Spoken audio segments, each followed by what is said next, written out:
আসসালামু আলাইকুম রহমতুল্লাহি ওবরকাতুহু। সম্মানিত দর্শক, আজ যে বিষয়টি নিয়ে আলোচনা করব এটি জনদুর্ভোগ নিয়ে এবং বিষয়টি জনগুরুত্বপূর্ণ। আমাদের আধুনিক সমাজে আসলে বিদ্যুৎ ছাড়া আমরা আসলে আমাদের জীবন কল্পনাই করতে পারি না।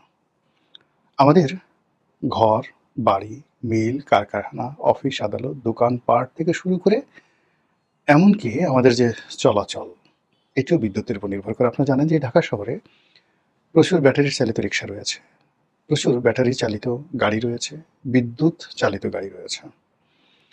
তো সেই যে বিদ্যুৎ সেক্টর, সেই বিদ্যুৎ সেক্টরের যে বর্তমান দুর্ভোগ এবং দুর্দশা, এটা মোরালেস আপনারা সবাই জানেন। বিভিন্ন মানুষকে আপনি দায়ী করতে পারেন।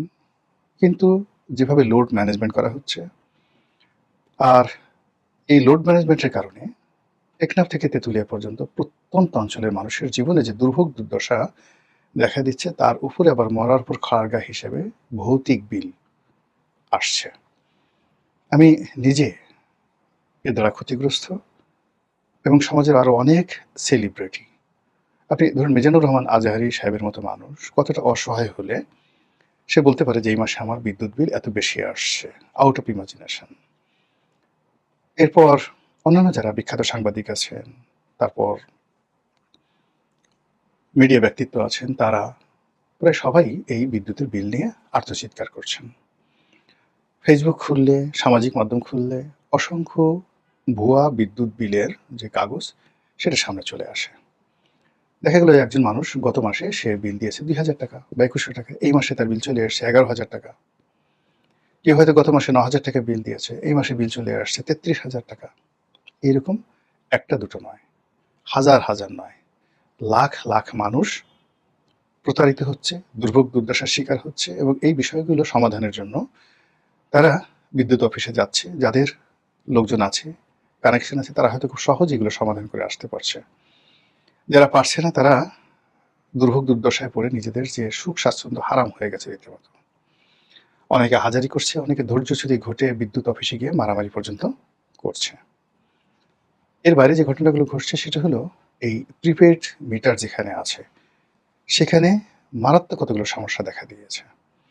অর্থাৎ প্রথমত এই যে প্রিপেইড মিটার, ইদানিংকালে আমরা যেটা সোশ্যাল মাধ্যমে দেখলাম যে অনেকগুলো জায়গাতে প্রিপেইড মিটার স্থাপন করার জন্য বিদ্যুৎ বিভাগের লোকজন গেছে। স্থানীয় লোকজন রাগে ক্ষোভে এই সকল মিটার আছাড় দিয়ে ভেঙে ফেলেছে, বিদ্যুৎ বিভাগের লোকজনকে পিটুনি দিয়েছে। আর অন্যদিকে যারা এক্সিস্টিং মানে এই প্রিপেড মিটার ব্যবহার করছে, এখন দেখা গেল যে এখানে যে সকল চার্জ আছে, ডিমান্ড চার্জ আছে, লোডিং চার্জ আছে, যা যা আছে, এগুলো একটা নর্মাল একটা ওয়ে আছে। প্রতি মাসে ধরুন আপনার বাসায় ১০ কিলোওয়াট বিদ্যুৎ আপনি লোড দেওয়া আছে, পার কিলোওয়াটে ধরুন ৪৫ টাকা করে। সরকার আবার মিটার চার্জ যেটা নিত এটা বন্ধ করে দিয়েছে। এখন ৪৫ টাকা করে যদি হয়, তো আপনি ব্যবহার করেন বা না করেন, এই যে আপনার যে ১০ কিলোওয়াট বিদ্যুৎ আছে, এটার জন্য আপনাকে মাসে 450 টাকা দিতে হবে। যদি আপনার লোড থাকে ১০০ কিলোওয়াট, আপনি এসিটিসি চালান, ১০০ কিলোওয়াট থ্রি ফেজ লাইন, তো সেক্ষেত্রে আপনাকে ৪,৫০০ টাকা দিতে হবে। তো আপনি যখনই এখানে টাকা ভরবেন, প্রতি ৩০ দিনে ৪,৫০০ টাকা ১০০ মেগা মানে কিলোওয়াট হলে কেটে রাখবে, ১০ হলে ৪৫০ টাকা কেটে রাখবে। এটা নর্মাল, এটা সবাই জানে। কিন্তু দেখা গেল যে একজন মানুষ ১০,০০০ টাকা ভরছে, তার মধ্যে ৮,০০০ টাকাই নেই, বা টাকা ভরছে, টাকা ভরার পর টাকা ঠিকই শো করছে, কিন্তু সে ব্যবহার করলো না, সে ব্যবহার করছে না, কিন্তু তার টাকাটা থাকছে না, সঙ্গে সঙ্গে মিটার থেকে মাইনাস হয়ে যাচ্ছে। এরকম অসংখ্য ঘটনা। আমি নিজে আমার একটা মিটার আছে, প্রিপেড মিটারে।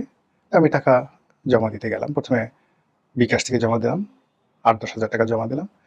পরে দেখা গেল যে অনেকগুলো ২০-২৫টা নম্বর আসছে, মানে একটা নম্বর আমার মিটারে রিচার্জ হচ্ছে না। মাথা খারাপ হয়ে গেল, এদিকে মিটার চলছে না।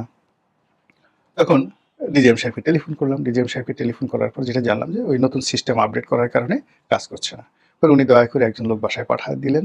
সে অনেক কষ্ট করে সেই মানে আমার সেই টাকাটা মিটারে ঢুকিয়ে দিল।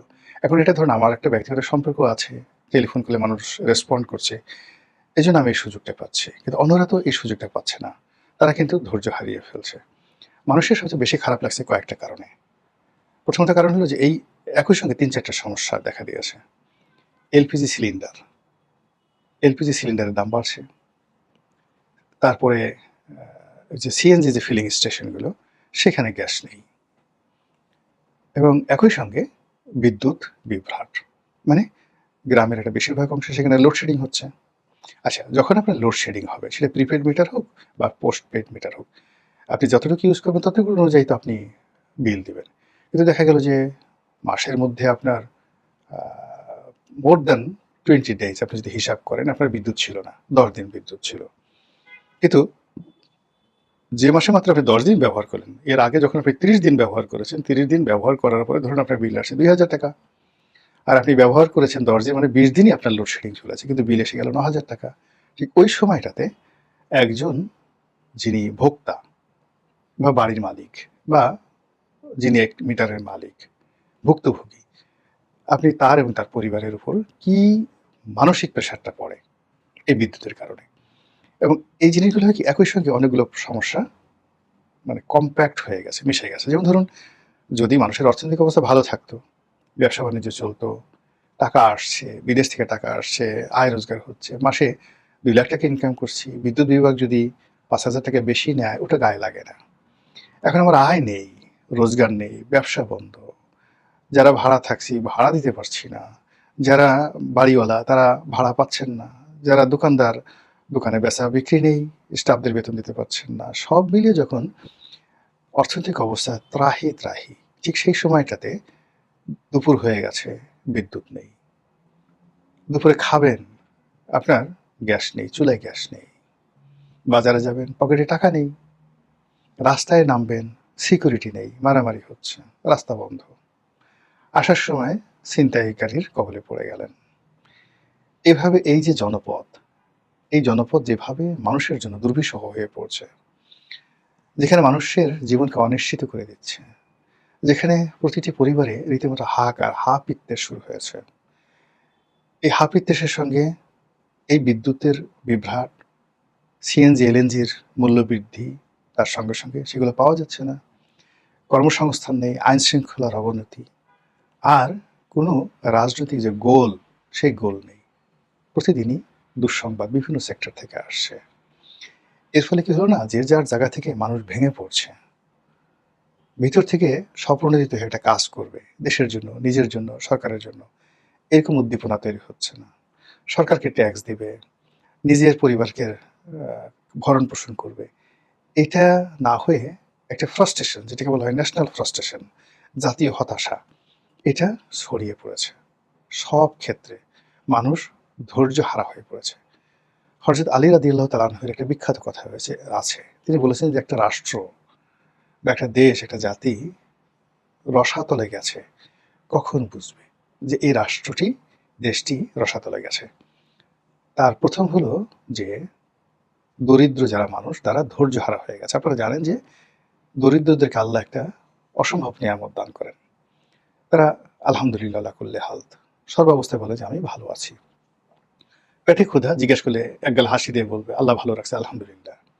তো এই যে তার এই গুণাবলীটা, যেটা ঈশ্বর প্রদত্ত, আল্লাহ প্রদত্ত, সেই গুণাবলীটা যখন তার ভিতর থেকে চলে যায়, সে যখন অধৈর্য হয়ে যায়, গালাগাল করে, খিস্তি খেয়র করে, মারতে চায়, অস্থিরতা দেখায়, মেজাজ গরম দেখায়, বেয়াদবি করে, ইট মিনস রাষ্ট্রটা রসাতলে গেছে।